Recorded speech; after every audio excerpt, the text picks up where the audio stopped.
Saudara, kita ke sorotan lainnya. Diduga hanya karena tersinggung, seorang pria tega menganiaya seorang anak hingga tidak sadarkan diri.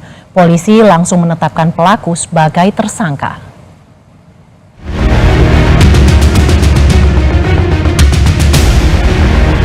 Nah, turunnya dia kejar, lari anak-anak ini, dia kejar pakai motor. Nah, pas ketemu dan nyampe JNT itu, di standar motornya langsung kejadian dibanting. Dia banting.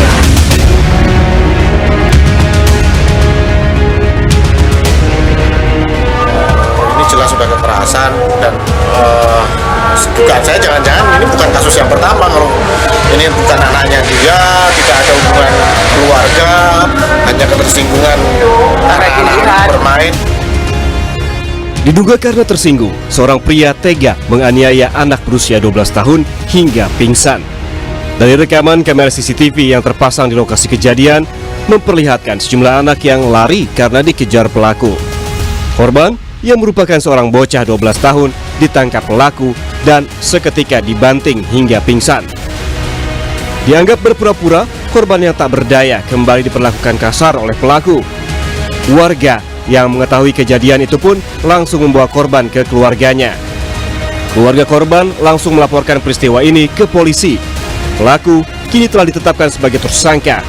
Polisi menyebut pelaku tega menganiaya korban karena kesal dengan tingkah laku korban. Ini langsung mengejar korban, setelah itu dibanting. Nah, jadi pengakuannya karena tidak suka melihat anak ini tidak sholat Jumat. Yang kedua, sering menggunakan kendaraan sepeda listrik, itu ngebut lah istilahnya. Itu pengakuan terduga ya.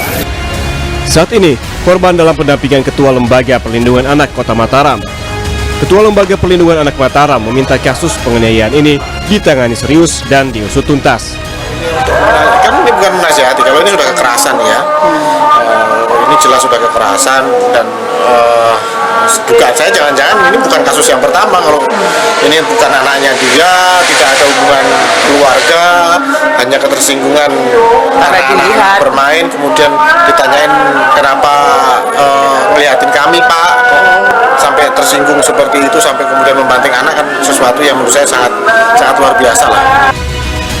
Atas perlakuan kasar pelaku, korban sempat menjalani perawatan di IGD Rumah Sakit Bayangkara Polda NTB. Meski sudah menjadi tersangka, namun polisi belum melakukan penahanan, melainkan hanya menjalani wajib lapor. Tim Liputan Kompas TV.